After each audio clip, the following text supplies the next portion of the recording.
தருமபுரி மாவட்டம் ஒகேனக்கல் காவிரி ஆற்றின் நீர்வரத்து வினாடிக்கு 1,35,000 கன அடியாக அதிகரித்துள்ளது. இதனால் ஒகேனக்கல் மெயின் அருவி, சினி ஃபால்ஸ், ஐந்தருவிகளில் தண்ணீர் ஆர்ப்பரித்து கொட்டுகிறது. இதன் காரணமாக காவிரி ஆற்றில் கடும் வெள்ளப்பெருக்கு ஏற்பட்டுள்ளது.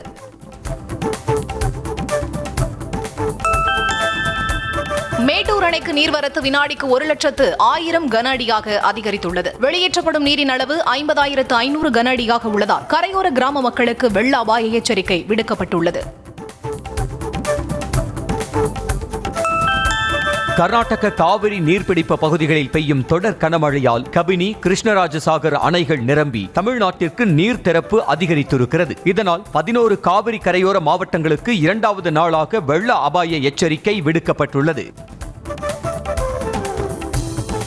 முன்னாள் படை வீரர்களின் வாழ்வாதாரத்தை மேம்படுத்தும் வகையில் முதல்வரின் காக்கும் கரங்கள் என்ற புதிய திட்டத்தை சென்னை தலைமைச் செயலகத்தில் முதலமைச்சர் மு க ஸ்டாலின் தொடங்கி வைத்தார். முன்னாள் ராணுவத்தினர் மற்றும் அவர்களின் வாரிசுதாரர்கள் தொழில் தொடங்க 30% மானியத்துடன் 3% வட்டியில் 1 கோடி ரூபாய் வரையில் கடன் உதவி வழங்கும் திட்டத்தை முதல்வர் தொடங்கி வைத்தார்.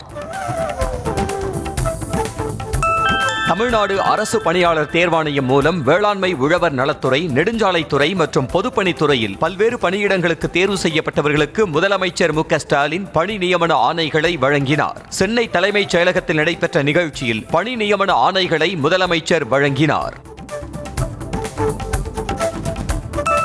வேலூர் மாவட்டத்தில் சுற்றுப்பயணம் மேற்கொண்டுள்ள எதிர்க்கட்சித் தலைவர் எடப்பாடி பழனிசாமி வணிகர்கள் மற்றும் விவசாயிகளிடம் மனுக்களை பெற்றுக்கொண்டு ஆலோசனை நடத்தினார். காட்பாடியில் தனியார் ஹோட்டலில் தங்கியிருந்த அவருடன் தமிழ்நாடு வணிகர் சங்கங்களின் பேரமைப்பின் நிர்வாகிகள் சந்தித்து கோரிக்கை மனு அளித்தனர்.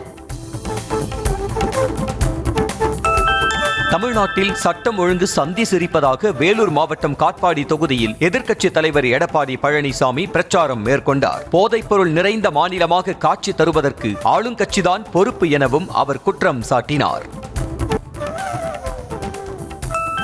வேலூர் மாவட்டம் அணைக்கட்டு பகுதியில் இபிஎஸ் பிரச்சாரத்தின் போது நோயாளி இல்லாமல் சைரனுடன் வந்த ஆம்புலன்ஸ் ஓட்டுநருக்கு எடப்பாடி பழனிசாமி மிரட்டல் விடுத்த நிலையில் பொதுக்கூட்டத்திற்குள் நோயாளியின்றி நுழைந்தது ஏன் என ஆம்புலன்ஸ் ஓட்டுநர் விளக்கமளித்துள்ளார். அணைக்கட்டு மருத்துவமனையில் இருந்து நோயாளியை அழைத்து செல்ல சென்றதாக அவர் கூறினார். ஆம்புலன்ஸ் வரும் வழியில் கூட்டத்தை போட்டுவிட்டு தாம் வரும் வழியில் ஆம்புலன்ஸ் வருகிறது என கூறுவதா என இபிஎஸ்க்கு அமைச்சர் மா சுப்பிரமணியன் கேள்வி எழுப்பினார். மருத்துவ பணியாளர்களை மிரட்டும் தொனியில் இபிஎஸ் பேசியிருப்பதாக அமைச்சர் மா சுப்பிரமணியன் பதிலடி கொடுத்துள்ளார். மத்திய அரசுடன் தொடர்ந்து முரண்பாடாக மாநில அரசு செயல்பட்டால் எந்த பலனும் கிடைக்காது என தமிழக பாஜக தலைவர் நயினார் நாகேந்திரன் தெரிவித்துள்ளார். டெல்லியில் செய்தியாளரை சந்தித்த நயினார் நாகேந்திரன் தமிழர் என்ற முறையில் குடியரசு துணைத் தலைவர் வேட்பாளர் சி.பி. ராதாகிருஷ்ணனுக்கு தமிழக முதலமைச்சர் முழு ஆதரவு தருவார் என்ற நம்பிக்கை உள்ளதாக கூறினார். சி.பி. ராதாகிருஷ்ணனை வேட்பாளராக அறிவித்துவிட்டதால் பாஜகவுக்கு தமிழ்நாட்டு மக்கள் மீது அக்கறை இருப்பதாக அர்த்தமில்லை என்று தமிழக காங்கிரஸ் கமிட்டி தலைவர் செல்வ பெருந்தகை தெரிவித்தார். செய்தியாளர்களுக்கு பேட்டியளித்த அவர் பாஜகவினர் தமிழக மக்களுக்கு என்ன செய்தனர் என கேள்வி எழுப்பினார். மதுரையில் தாவேக்க மாநாட்டிற்கு 2 ஐஜிக்கள் தலைமையில் 3,500 போலீசார் பாதுகாப்பு பணியில் ஈடுபடுத்தப்பட உள்ளனர். தாவேக்க 2வது மாநில மாநாடு வரும் 21ஆம் தேதி நடைபெற உள்ள நிலையில் 5 லட்சம் தொண்டர்கள் வருவார்கள் என எதிர்பார்க்கப்படுகிறது. மேலும் தாவேக்க சார்பில் 500 பவுன்சர்கள் பாதுகாப்பு பணியில் ஈடுபடுத்தப்பட உள்ளதாகவும் தகவல் வெளியாகியுள்ளது. மதுரையில் நாளை மறுநாள் நடைபெறவுள்ள தமிழக வெற்றி கழகத்தின் 2வது மாநில மாநாட்டில் 20 மருத்துவ முகாம்களும் ஒவ்வொரு முகாமிற்கு அருகில் ஒரு அவசர ஊர்தியும் தயார் நிலையில் இருக்கும் என அந்த கட்சி தெரிவித்துள்ளது. அனுபவம் வாய்ந்த மருத்துவர்கள் மற்றும் செவிலியர்கள் என 200க்கும் மேற்பட்டோர் பணியில் இருப்பார்கள் என்றும் தெரிவிக்கப்பட்டுள்ளது. அதிமுக பொதுச் செயலாளராக எடப்பாடி பழனிசாமி தேர்வு செய்யப்பட்டதை எதிர்த்து தாக்கல் செய்த வழக்கை நிராகரிக்க கோரிய மனுவை தள்ளுபடி செய்த உத்தரவுக்கு சென்னை உயர்நீதிமன்றம் இடைக்கால தடை விதித்துள்ளது. ஓ பன்னீர்செல்வம் சென்னை உரிமையியல் நீதிமன்றத்தில் தாக்கல் செய்த மனுவை நிராகரிக்க கோரி எடப்பாடி பழனிசாமி தாக்கல் செய்த மனு கடந்த ஜூலை மாதம் சென்னை உரிமையியல் நீதிமன்றத்தால் தள்ளுபடி செய்யப்பட்டது. சென்னையில் கோயம்பேடு முதல் பட்டாபிராம் வரையிலான மெட்ரோ ரயில் திட்டத்திற்கு நிலம் கையகப்படுத்தும் பணிகளை மேற்கொள்ள நிதி ஒதுக்கீடு செய்து தமிழ்நாடு அரசு அரசாணை வெளியிட்டுள்ளது. 21.76 கிலோமீட்டர் தூரத்திற்கு அமைக்கப்பட உள்ள புதிய மெட்ரோ வழித்தடத்தில் 19 உயர்மட்ட மேம்பால ரயில் நிலையங்களும் அமைய உள்ளன. என்டிஏ சார்பில் குடியரசு துணைத் தலைவர் பதவிக்கு போட்டியிடும் சிபி ராதாகிருஷ்ணனுக்கு டெல்லியில் நடந்த தேசிய ஜனநாயக கூட்டணி எம்பிக்கள் கூட்டத்தில் பிரதமர் மோடி பொன்னாடை அணிவித்து வாழ்த்து தெரிவித்தார். சிபி ராதாகிருஷ்ணனுக்கு உள்துறை அமைச்சர் அமித்ஷா, பாதுகாப்பு அமைச்சர் ராஜ்நாத் சிங் உள்ளிட்ட மூத்த அமைச்சர்களும் வாழ்த்து தெரிவித்தனர்.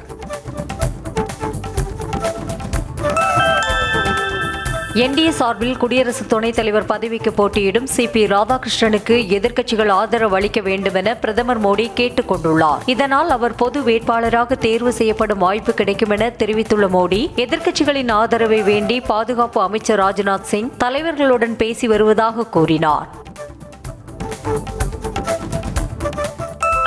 குடியரசு துணைத் தலைவர் வேட்பாளராக இந்தியா கூட்டணியின் சார்பில் முன்னாள் உச்சநீதிமன்ற நீதிபதி பி சுதர்ஷன் ரெட்டி அறிவிக்கப்பட்டுள்ளார். டெல்லியில் நடந்த இந்தியா கூட்டணி தலைவர்களின் ஆலோசனை கூட்டத்திற்கு பிறகு சுதர்ஷன் ரெட்டியின் பெயரை காங்கிரஸ் தலைவர் மல்லிகார்ஜுன கார்கே அறிவித்தார். தென்னிந்தியாவை சேர்ந்த ஒருவரை துணை ஜனாதிபதி வேட்பாளராக அறிவிக்க வேண்டும் என திமுக வலியுறுத்தியதாக தகவல் வெளியாகியுள்ளது. அரசியல் முகம் இல்லாதவரை வேட்பாளராக்க வேண்டும் என திரிணாமுல் கூறியதையும் ஆலோசித்து சுதர்ஷன் ரெட்டி தேர்வு செய்யப்பட்டதாக கூறப்படுகிறது.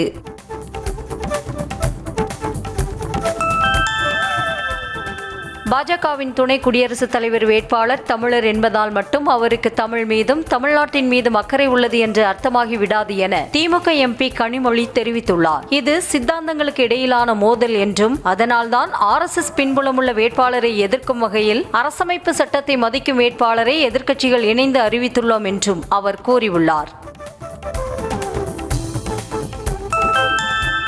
மகாராஷ்டிரா, ஹரியானா, மத்திய பிரதேசத்தை தொடர்ந்து பீகாரிலும் வாக்கு திருட முயற்சி நடப்பதாக மக்களவை எதிர்க்கட்சித் தலைவர் ராகுல் காந்தி குற்றம் சாட்டினார். பீகார் மாநிலம் நவாடாவில் பரப்புரை மேற்கொண்ட அவர் மோடி, அமித்ஷாவுடன் கூட்டு சேர்ந்துள்ள தேர்தல் ஆணையத்தின் திருட்டை தடுக்க வருமாறு பொதுமக்களுக்கு அழைப்பு விடுத்தார். வாக்கு திருட்டு புகார் தொடர்பாக பிரதமர் அலுவலகம் தயாரித்து கொடுத்ததை படிப்பதற்கு தலைமை தேர்தல் ஆணையர் எதற்கு என காட்டமாக கேள்வி எழுப்பிய பீகார் எதிர்க்கட்சி தலைவர் தேஜஸ்வி, இதற்கு தேர்தல் ஆணையர் பாஜகவில் சேர்ந்து விட்டதாக வெளிப்படையாக அறிவித்துவிட வேண்டியதுதானே என சாடினார். டெல்லி வந்துள்ள சீன வெளியுறவு அமைச்சர் வாங் யிவுடன் தேசிய பாதுகாப்பு ஆலோசகர் அஜித் தோவல் சந்தித்து உரையாற்றினர். அப்போது இரு நாட்டு தலைவர்களின் சந்திப்புக்கு பின்னர் இந்திய சீன எல்லையில் அமைதி நிலவுவதாக அஜித் தோவல் பெருமிதம் தெரிவித்தார். 2 அடுக்கு GSTயை அமல்படுத்துவது தொடர்பான கூட்டம் மத்திய நிதி அமைச்சர் நிர்மலா சீதாராமன் தலைமையில் டெல்லியில் புதன்கிழமை தொடங்குகிறது. இக்கூட்டத்தில் அனைத்து மாநிலங்களின் நிதி அமைச்சர்கள் பங்கேற்க உள்ள நிலையில் டெல்லி சென்றுள்ள அமைச்சர் தங்கம் தென்னரசு கனிமொழி எம்பியுடன் சென்று மத்திய நிதி அமைச்சர் நிர்மலா சீதாராமனை சந்தித்தார். பிற நாடுகளில் இருந்து இறக்குமதியாகும் பருத்தி மீதான 11% வரியை மத்திய அரசு தற்காலிகமாக ரத்து செய்திருக்கிறது. டிரம்பின் வரி அறிவிப்பால் இந்திய ஜவுளித்துறையில் ஏற்றுமதி கடுமையாக பாதிக்கப்பட்டது. இதைத் தொடர்ந்து இந்திய ஜவுளித்தொழில் கூட்டமைப்பினர் முதலமைச்சர் மு க ஸ்டாலின் உள்ளிட்டோர் பருத்தி மீதான இறக்குமதி வரியை ரத்து செய்யுமாறு மத்திய அரசை வலியுறுத்தி வந்தனர். சென்னையில் ஆபரண தங்கம் கடந்த 3 நாட்களாக விலை மாற்றமின்றி விற்பனை செய்யப்பட்டு வந்த நிலையில் செவ்வாய்க்கிழமை குறைந்திருக்கிறது. 22 கேரட் தங்கத்தின் விலை கிராமுக்கு 40 ரூபாய் குறைந்து 9,235 ரூபாய்க்கும், சவரனுக்கு 320 ரூபாய் குறைந்து 73,880 ரூபாய்க்கும் விற்பனை செய்யப்படுகிறது. சென்னை ராஜா அண்ணாமலைபுரத்தில் அடுக்குமாடி குடியிருப்பில் தீ விபத்து ஏற்பட்டதால் பெரும் பரபரப்பு உண்டானது. அடுக்குமாடி கட்டடத்தின் 5 மற்றும் 6வது தளங்களுக்கு தீ வேகமாக பரவியதால் உள்ளே இருந்தவர்கள் அலறி துடித்தனர். விரைந்து வந்த தீயணைப்பு துறையினர் 3 மீட்டு தீயை அணைத்தனர். இலங்கை கடற்படையால் தமிழக மீனவர்கள் கைது செய்யப்படுவதை கண்டித்து ராமேஸ்வர மீனவர்கள் ரயில் மறியல் போராட்டத்தில் ஈடுபட்டதால் பதற்றம் ஏற்பட்டது. ராமேஸ்வரத்திலிருந்து சென்னை நோக்கி வந்த எக்ஸ்பிரஸ் ரயிலை தங்கச்சிமடம் அருகே வழிமறித்த மீனவர்கள் 1 மணி நேரத்திற்கு மேலாக தண்டவாளத்திலேயே அமர்ந்திருந்தனர். முதலில் பேச்சுவார்த்தை நடத்தி பார்த்த போலீசார் பின்னர் அப்புறப்படுத்தி ரயில் போக்குவரத்தை சீராக்கினர். 16 குற்றச்சாட்டுகள் குறித்து வரும் 31ஆம் தேதிக்குள் அன்புமணி விளக்கமளிக்க வேண்டுமென பாமக நிறுவனர் ராமதாஸ் கெடு விதித்துள்ளார். நேரிலோ அல்லது கடிதம் வாயிலாகவே விளக்கமளிக்க வேண்டுமென்றும் தெரிவிக்கப்பட்டுள்ளது. உடல் உறுப்புகளுக்கு கூட பாதுகாப்பற்ற நிலையை ஏற்படுத்தியதுதான் திமுக அரசின் சாதனையா என அன்புமணி கேள்வி எழுப்பினார். நாமக்கல் மாவட்டத்தில் சிறுநீரக கொள்ளை நடந்ததால் ஏற்பட்ட அச்சம், பதற்றம் விலகுவதற்கு முன்பாகவே ஏழைகளை குறிவைத்து கல்லீரல் திருட்டும் நடைபெற்றிருப்பதாக செய்தி வெளியாகி அதிர்ச்சி அளிப்பதாக தெரிவித்தார்.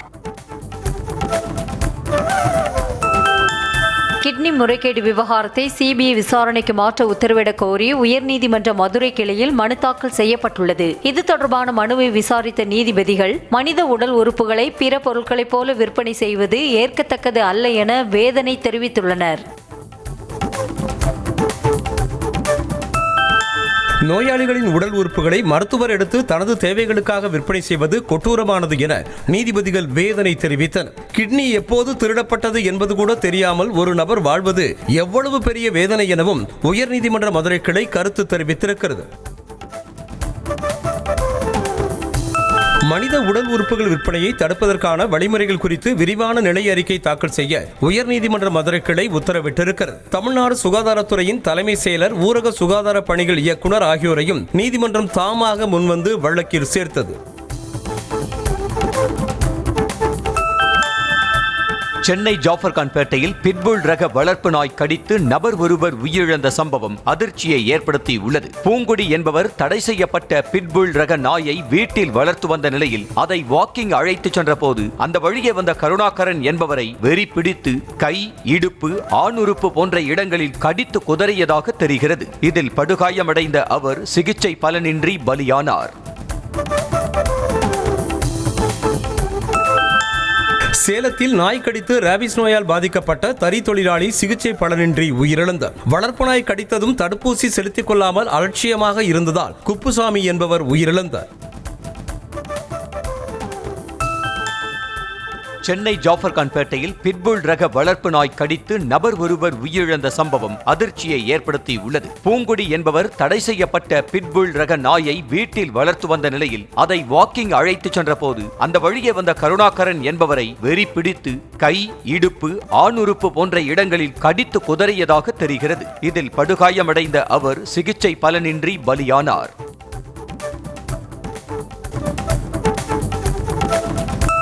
கொடைக்கானலில் போதிய வழித்தடங்கள் இல்லாத புவிசார் அருவிக்கு ஆபத்தை உணராமல் செல்லும் இளைஞர்களின் வீடியோ காட்சி சமூக வலைதளங்களில் பரவி வருகிறது. அதிகரித்து வரும் ரீல்ஸ் மோகத்தால் ஆழமான பள்ளத்தாக்கு, அடர்ந்த புதர்களை கடந்து சென்று அதனை வீடியோவாக பதிவிடுவதால் மற்ற இளைஞர்களும் அதே போன்று சென்று விபத்தில் சிக்கும் அபாயம் உள்ளது. மசோதாக்களுக்கு ஆளுநர் அல்லது குடியரசுத் தலைவர் 3 மாதங்களுக்குள் ஒப்புதல் வழங்க வேண்டும் என்ற உச்சநீதிமன்ற தீர்ப்பை எதிர்த்து குடியரசுத் தலைவர் தரப்பில் தாக்கலான குறிப்புகள் மீதான விசாரணை உச்சநீதிமன்றத்தில் துவங்கியது. குடியரசுத் தலைவர் தாக்கல் செய்த குறிப்புகள் விசாரணைக்கு ஏற்கத்தக்கதல்ல என தமிழ்நாடு, கேரள அரசுகள் தாக்கல் செய்த மனுக்களையும் தலைமை நீதிபதி விசாரணைக்கு ஏற்றுக்கொண்டிருக்கிறார்.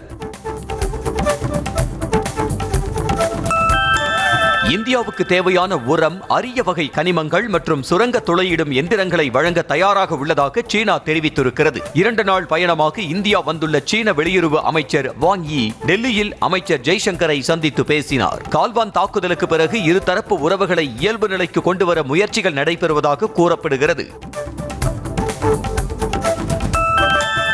இந்தியாவிற்கு பலனளிக்காத வகையில் 80% தண்ணீரை பாகிஸ்தானுக்கு வழங்கும் சிந்து நதிநீர் ஒப்பந்தம் மேற்கொண்டு முன்னாள் பிரதமர் நேரு தவறு செய்துவிட்டதாக பிரதமர் மோடி தெரிவித்துள்ளார். முன்னாள் பிரதமர் நேரு விவசாயிகளுக்கு எதிரானவர் என தேசிய ஜனநாயக கூட்டணி ஆலோசனை கூட்டத்தில் பிரதமர் மோடி குற்றம் சாட்டினார்.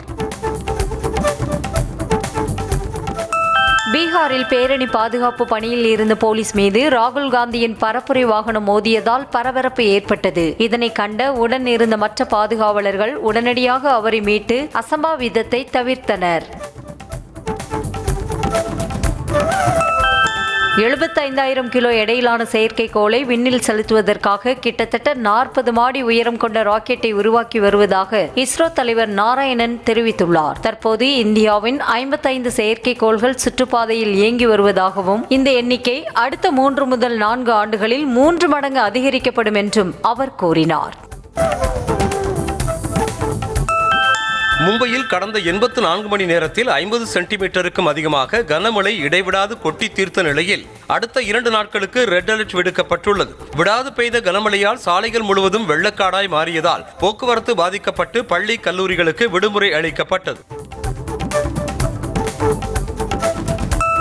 மும்பையின் பாந்த்ரா பகுதியில் கனமழை காரணமாக சாலையில் தேங்கிய மழைநீர் நீச்சல் குளம் போல காட்சியளிப்பதால் சிறுவர்கள் அதில் குதித்து விளையாடி மகிழ்ந்தனர். மேலும் பல்வேறு சாலைகள் வெள்ளத்தால் சூழ்ந்துள்ளதால் வாகனங்கள் மெதுவாக ஊர்ந்து சென்றன.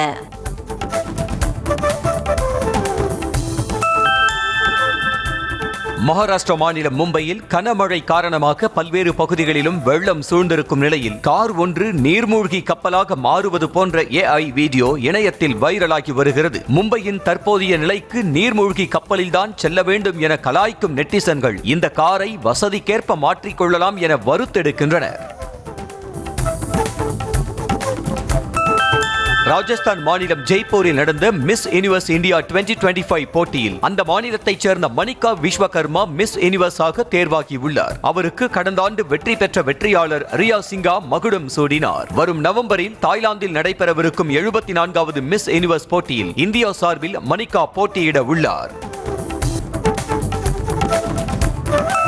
கர்நாடகாவில் தெரு நாய் கடித்து ராபிஸ் தொற்றால் பாதிக்கப்பட்ட 4 வயது சிறுமி சிகிச்சை பலனின்றி உயிரிழந்தார். தாவன்கேர் பகுதியைச் சேர்ந்த 4 வயது சிறுமி கத்திரா பானு கடந்த ஏப்ரல் மாதம் வீட்டின் வெளியே விளையாடி கொண்டிருந்த போது தெருநாய் கடித்து குதறியது. கை, கால், முகம் உள்ளிட்ட பல இடங்களில் காயமடைந்த சிறுமி பெங்களூரு ராஜீவ் காந்தி மருத்துவமனையில் சிகிச்சை பெற்று வந்தார். திருப்பூர் மாநகராட்சிக்குட்பட்ட பகுதிகளில் சேகரிக்கப்படும் குப்பைகளை வெள்ளியம்பாளையத்தில் உள்ள பாறைக்குழியில் கொட்டுவதற்கு எதிர்ப்பு தெரிவித்து அப்பகுதி மக்கள் சாலை மறியல் போராட்டத்தில் ஈடுபட்டனர். போலீசார் பேச்சுவார்த்தை நடத்திய போது வாக்குவாதமுற்றி தள்ளுமுள்ளு ஏற்பட்ட நிலையில் 150க்கும் மேற்பட்டோர் கைது செய்யப்பட்டனர். தூத்துக்குடி மாவட்டம் எட்டயபுரம் அருகே அரசு பேருந்து சாலையோர பள்ளத்தில் கவிழ்ந்து விபத்துக்குள்ளானதில் 3 பெண்கள் காயமடைந்தனர். கோவில்பட்டியில் இருந்து பேரிலோவன்பட்டிக்கு சென்று கொண்டிருந்த நகர அரசு பேருந்தில் சுமார் 20க்கும் மேற்பட்ட பயணிகள் சென்றனர். வீரப்பட்டி அருகே அந்த பேருந்து பழுதாகி சாலையோர பள்ளத்தில் கவிழ்ந்தது. கும்பகோணத்தில் தவிக பிளெக்ஸ் பேனர்களை அகற்றியதை எதிர்த்து சாலை மறியலில் ஈடுபட்ட அந்த கட்சியை சேர்ந்த 50 பேரை காவல்துறையினர் கைது செய்தனர். உயர்நீதிமன்ற உத்தரவின்படி கும்பகோணத்தில் டிஜிட்டல் பிளெக்ஸ் பேனர்களை அப்புறப்படுத்தி வரும் காவல்துறையினர் நாள் ரோடு பகுதியில் இருந்த தவிக பேனரை அகற்றிய போது அதற்கு அந்த கட்சியினர் எதிர்ப்பு தெரிவித்தனர். திருப்பூர் அருகே வெள்ளியம்பாளையத்தில் கல்குட்டையில் மாநகராட்சி குப்பை கழிவுகளை கொட்ட எதிர்ப்பு தெரிவித்து சாலை மறியலில் ஈடுபட்டதாக அதிமுக ஒன்றிய செயலாளர்கள் உட்பட 300க்கும் மேற்பட்டவர்கள் கைது செய்யப்பட்டனர். சமுதாய கூடம் மற்றும் தனியார் மண்டபத்தில் தடுத்து வைக்கப்பட்டிருந்த அவர்களுக்கு உணவு மற்றும் குடிநீர் வழங்கப்படவில்லை என புகார் கூறப்பட்டது.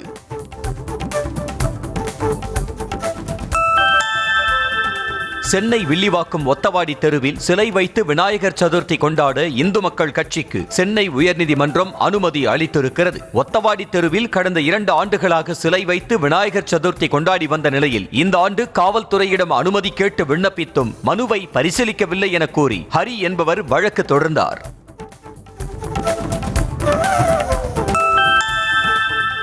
நெல்லை மாவட்டம் தச்சநல்லூரில் பாஜகவின் பூத் கமிட்டி மாநாட்டிற்கு அனுமதி மறுக்கப்பட்டதாக கூறப்படுவது தவறானது என்று நெல்லை மாநகர காவல்துறை தெரிவித்துள்ளது. மத்திய உள்துறை அமைச்சர் அமித்ஷா பங்கேற்க உள்ள அந்த மாநாட்டிற்கு விரிவான பாதுகாப்பு ஏற்பாடுகள் வழங்குவதற்கான நடவடிக்கைகள் எடுக்கப்பட்டு வருவதாக காவல்துறை விளக்கமளித்துள்ளது.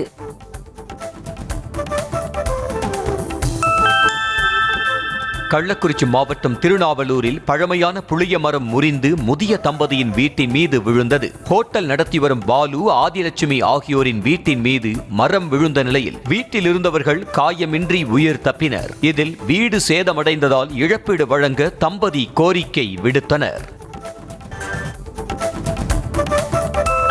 பழைய ஓய்வூதிய திட்டம், காலி பணியிடங்களை நிரப்புதல் உள்ளிட்ட பல்வேறு கோரிக்கைகளை வலியுறுத்தி விழுப்புரம் அரசு போக்குவரத்து கழக தலைமை அலுவலகம் முன்பு ஓய்வு பெற்ற அரசு போக்குவரத்து கழக தொழிலாளர்கள் 2வது நாளாக காத்திருப்பு போராட்டத்தில் ஈடுபட்டனர். CITU தலைமையில் நடைபெறும் போராட்டத்தில் கோரிக்கைகளை நிறைவேற்ற கோரி முழக்கங்களை எழுப்பினர்.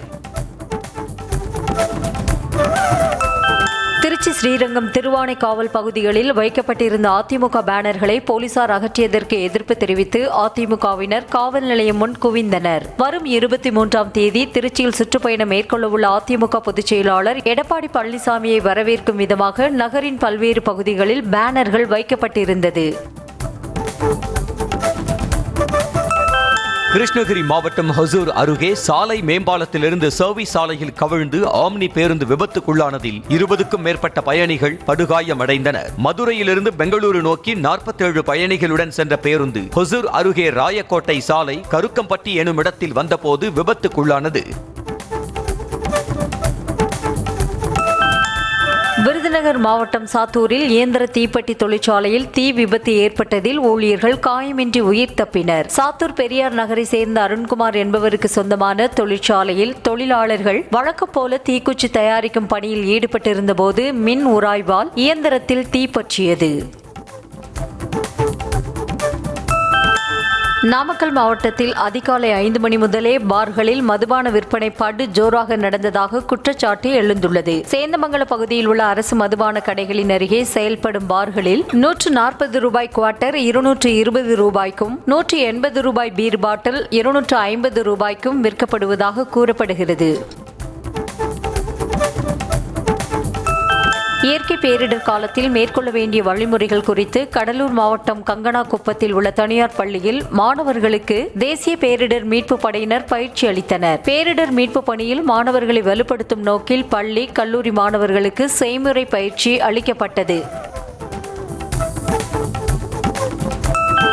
கன்னியாகுமரி மாவட்டம் ஆரல்வாய்மொழி அருகே காணாமல் போனதாக தேடப்பட்டு வந்த நபர் எலும்புக்கூடாக மீட்கப்பட்ட நிலையில் சம்பவம் குறித்து போலீசார் விசாரணை மேற்கொண்டுள்ளனர். தோப்பூர் கனகமூலம் குடியிருப்பு பகுதியைச் சேர்ந்த ராஜலிங்கம் 2 மாதங்களுக்கு முன்பு குடும்ப பிரச்சனை காரணமாக மோட்டார் சைக்கிளில் வீட்டில் இருந்து புறப்பட்டு வீடு திரும்பாத நிலையில் குடும்பத்தினர் போலீசில் புகார் அளித்தனர். அன்புமணி மீதான புகார்கள் குறித்து முடிவெடுக்கப்பட்டு அவர் பாமகவில் இருந்து நீக்கப்படலாம் என தகவல் பரவி வரும் நிலையில் தைலாபுரம் தோட்டத்திற்கு அருகே உள்ள பஞ்சவடி ஆஞ்சநேயர் கோயிலில் அன்புமணியின் மனைவி சௌமியா வழிபாடு நடத்தினார். கோயிலில் நடந்த திருக்கல்யாண உற்சவத்தில் கலந்து கொண்ட அவர் அதற்கு முன்னதாக சிவன் கோயிலிலும் வழிபாடு செய்தார். வேலூர் மாவட்டம் காட்பாடி அடுத்த பிரம்மபுத்திரம் பாலாற்றில் இரவு நேரத்தில் டிராக்டர் மூலமாக மணலை திருடி செல்லும் வீடியோ காட்சி வெளியாகியுள்ளது. நீர்வளத்துறை அமைச்சர் துரைமுருகனின் சொந்த தொகுதியிலேயே தொடர்ந்து மணல் கொள்ளை நடப்பதாகவும் அதை வருவாய்த்துறையினர் மற்றும் காவல்துறையினர் கண்டும் காணாமல் இருப்பதாகவும் பொதுமக்கள் குற்றம் சாட்டினர். தேனி மாவட்டம் உத்தமபாளையம் அரசு மருத்துவமனையில் புறநோயாளிகள் பிரிவில் ஒரே ஒரு மருத்துவர் மட்டும் பணியில் இருப்பதால் நோயாளிகள் சுமார் 1.5 மணி நேரம் வரை காத்திருக்கும் நிலை உள்ளதாக பொதுமக்கள் குற்றம் சாட்டினர். 20க்கும் மேற்பட்ட கிராமங்களைச் சேர்ந்த மக்கள் சிகிச்சைக்கு வந்து செல்லும் மருத்துவமனையில் கூடுதல் மருத்துவர்களை நியமிக்க வேண்டும் என பொதுமக்கள் கோரிக்கை வைத்துள்ளனர். குமரி மாவட்ட ஆட்சியர் அலுவலகத்தில் தமிழ்நாடு சிறுபான்மை நல ஆணையர் தலைவர் கத்தோலிக்க பாதிரியார் ஜோ அருண் தலைமையில் ஆலோசனை கூட்டம் நடைபெற்றது. கூட்டத்தில் சிறுபான்மை நலன் தொடர்பான திட்டங்கள், பரிந்துரைகள் மற்றும் கோரிக்கைகள் குறித்து ஆலோசிக்கப்பட்டது. சேலம் மாவட்டம் கெங்கவள்ளி அருகே மலை கிராம மக்கள் செல்போன் சிக்னலுக்காக மலைமலையாக சுற்றும் நிலைக்கு தள்ளப்பட்டுள்ளனர். பச்சமலை ஊராட்சியில் உள்ள மலை கிராம மக்களுக்கு தேசிய ஊரக வேலைவாய்ப்பு திட்டத்தில் பணிகள் வழங்கப்பட்டு வரும் நிலையில் அவர்கள் வருகை பதிவை ஆன்லைனில் அப்டேட் செய்ய வேண்டும் என்பதற்காக செல்போன் சிக்னல் கிடைக்கும் இடத்தை தேடி அலைகின்றனர். தேனி வருசநாடு பகுதியில் தேங்காய் கொள்முதல் விலை உச்சம் தொட்டிருப்பதால் விவசாயிகள், வியாபாரிகள் மகிழ்ச்சியும் பொதுமக்கள் அதிர்ச்சியும் அடைந்துள்ளனர். தற்போது 1 கிலோ 68 ரூபாய்க்கும் 1 டன் 68,000 ரூபாய்க்கும் ஏற்றுமதி செய்யப்படுவதாக கூறும் வியாபாரிகள் போதிய மழையின்றி தேங்காய் விளைச்சல் குறைந்ததே இதற்கு காரணம் என்றனர். திருவள்ளூர் மாவட்டம் பட்டறை பெரும்புதூரில் சவுடு மண் எடுத்த லாரிகளை சிறைப்பிடித்து குவாரி ஊழியர்களுடன் விவசாயிகள் வாக்குவாதத்தில் ஈடுபட்டனர். சுமார் 200 மீட்டர் தூரத்திற்கு ஏரிக்கரையை உடைத்து விளைநிலத்தில் வழியாக 2 கிலோமீட்டர் தொலைவுக்கு லாரிகள் செல்ல பாதை அமைக்கப்பட்டதற்கு விவசாயிகள் எதிர்ப்பு தெரிவித்தனர். வெள்ளை மாளிகையில் அமெரிக்க அதிபர் டிரம்புடன் ஐரோப்பிய நாடுகளின் தலைவர்கள் சந்தித்து உரையாற்றினர். யுக்ரைனில் விரைவில் அமைதி திரும்பும் என அந்நாட்டு அதிபர் ஜெலன்ஸ்கியிடம் டிரம்ப் தெரிவித்ததை அடுத்து ஐரோப்பிய நாடுகளின் தலைவர்கள் உடனான பேச்சுவார்த்தை நடைபெற்றது.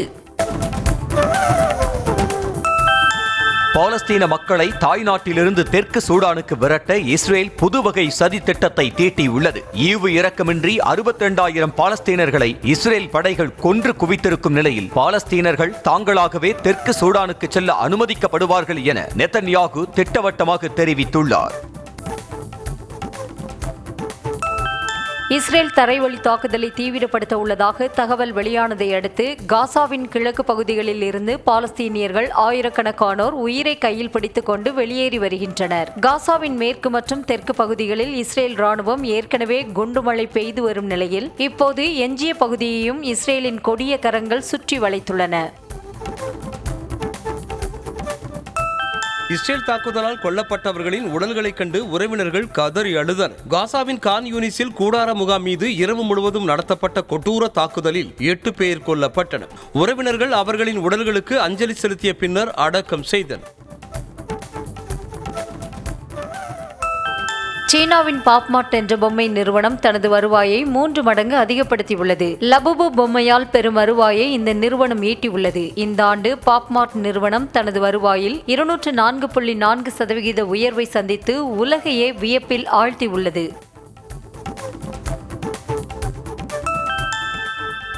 ஸ்வீடனில் நூற்றாண்டு பழமை வாய்ந்த மிகப்பெரிய தேவாலயம் வேறு பகுதிக்கு மாற்றுவதற்கு எடுத்து செல்லப்பட்டது. ஸ்வீடனின் அடையாளமான 113 ஆண்டு பழமை வாய்ந்த கிருமா தேவாலயம் 600 டன் எடை கொண்டது. மரத்திலான இந்த தேவாலயம் இரும்பு தாது சுரங்கத்தின் விரிவாக்கத்தின் காரணமாக மாற்றப்படுகிறது.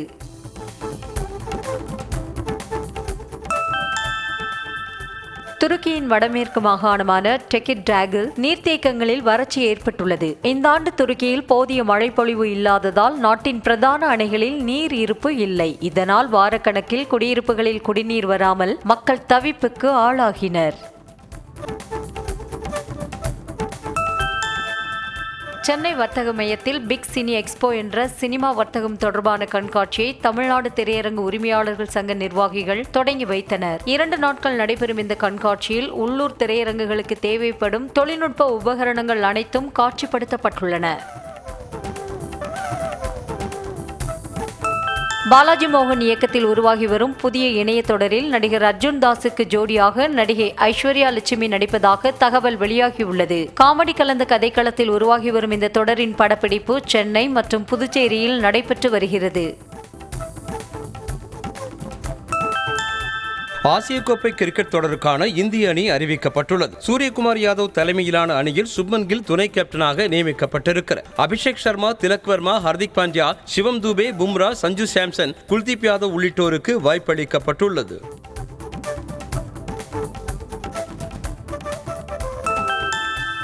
ஆசிய கோப்பை T20 தொடருக்கான இந்திய அணியில் அக்சர் பட்டேலுக்கு பதில் சுப்மன் கில் துணை கேப்டனாக நியமிக்கப்பட்டது ஏன் என கேப்டன் சூரியகுமார் யாதவ் விளக்கம் அளித்துள்ளார். T20 உலக கோப்பைக்கு பிறகு T20 தொடரில் விளையாட இலங்கை சென்றபோது கில் துணை கேப்டனாக சிறப்பாக செயல்பட்டதாகவும் அதற்கு பின்னர் அவர் பிஸியாகிவிட்ட சூழலில் தற்போது மீண்டும் அந்த வாய்ப்பு கிடைத்திருப்பது மகிழ்ச்சி எனவும் கூறியுள்ளார். ஆசிய கோப்பை கிரிக்கெட் தொடருக்கான இந்திய அணியில் ஜெய்ஸ்வால், ஸ்ரேயஸ், சாய் சுதர்சன், வாஷிங்டன் சுந்தர் உள்ளிட்ட முன்னணி வீரர்களுக்கு வாய்ப்பு மறுக்கப்பட்டதால் ரசிகர்கள் அதிருப்தி அடைந்துள்ளனர். அணியில் 15 பேர் மட்டுமே இடம்பெற முடியும் என்பதால் மற்றவர்களை அடுத்தடுத்த போட்டிகளில் கருத்தில் கொள்ள முடியும் என அஜித் அகர்கர் தலைமையிலான தேர்வுக்குழு விளக்கம் அளித்திருக்கிறது. முக்கியமான தொடர்களில் விளையாடுவதற்கு இந்திய அணிக்கு பும்ரா அவசியம் என தேர்வுக்குழு தலைவர் அஜித் அகர்கர் தெரிவித்துள்ளார். பும்ராவின் பணிச்சுமையை நிர்வகிப்பது குறித்து நிலையான திட்டம் எதுவும் இல்லை என்றும் அவரது உடல்நிலையை பொறுத்தே அவருக்கு வாய்ப்பளிக்கப்படுவதாகவும் கூறிய அவர் ஆசிய கோப்பை தொடரில் அவர் சிறப்பாக விளையாடுவார் என நம்பிக்கை தெரிவித்தார். செப்டம்பர் 30ஆம் தேதி தொடங்கும் மகளிர் உலகக்கோப்பை ஒருநாள் தொடருக்கான இந்திய அணி அறிவிக்கப்பட்டுள்ளது. ஹர்மன்பிரீத் கவுர் தலைமையிலான அணியில் ஸ்மிருதி மந்தனா துணை கேப்டனாக நியமிக்கப்பட்டுள்ளார். மேலும் பிரதிகா ராவல், ஹர்லின் தியோல், தீப்தி சர்மா, ஜெமிமா ரோட்ரிக்ஸ், ரேணுகா சிங் உட்பட 15 பேர் அணியில் இடம்பெற்றுள்ளனர். 2027 உலகக்கோப்பை வரை இந்திய ஒருநாள் கிரிக்கெட் அணியின் கேப்டனாக ரோஹித் சர்மாவே நீடிக்க வேண்டும் என முன்னாள் வீரர் அம்பத்தி ராயுடு வலியுறுத்தியுள்ளார். ஏனெனில் உலகக்கோப்பையை வெல்லும் தாகம் ரோஹித்திடம் இருப்பதாகவும் அனுபவம் மிக்க அவரது தலைமையில் விளையாடும் போது மற்ற இளம் வீரர்களுக்கு பெரிய உத்வேகத்தை அளிக்கும் என்றும் அவர் கூறியுள்ளார். மும்பையில் பெய்த கனமழையால் ஏற்பட்ட திடீர் மின்தடை காரணமாக பயணிகளுடன் சென்ற மோனோ ரயில் நடுவழியில் நின்றது. இதனால் பயணிகள் பதற்றமடைந்த நிலையில் நிகழ்விடத்திற்கு வந்த மீட்பு படையினர் மோனோ ரயிலில் இருந்து ஏணி மூலம் பயணிகளை பத்திரமாக வெளியேற்றினர். அழகர் கோவிலில் நடிகர் ரஜினிகாந்தின் மகள் சௌந்தர்யா தனது கணவர் விசாகனுடன் சுவாமி தரிசனம் செய்தார். அவருக்கு கோவில் நிர்வாகம் சார்பில் மாலை அணிவித்து மரியாதை செய்து பிரசாதம் வழங்கப்பட்டது. அதனைத் தொடர்ந்து காவல் தெய்வமான 18ஆம் படி கருப்பண சுவாமிக்கு நிலை மாலை மற்றும் சந்தனம் சாற்றி சௌந்தர்யா ரஜினிகாந்த் வழிபட்டார். ப்ரீபெய்டு வாடிக்கையாளர்களுக்கான குறைந்தபட்ச மாதாந்திர கட்டணத்தை 209 இருந்து 299 ரூபாயாக ஜியோ நிறுவனம் உயர்த்தி உள்ளது. தினசரி 1 GB டேட்டா மற்றும் அன்லிமிட்டெட் அழைப்புகளை வழங்கும் 209 ரூபாய் மற்றும் 249 ரூபாய் ரீசார்ஜ் திட்டங்கள் நீக்கப்பட்டிருக்கும் நிலையில் இந்த கட்டண உயர்வால் ரிலையன்ஸ் நிறுவன பங்குகள் 2% அளவுக்கு உயர்ந்தன.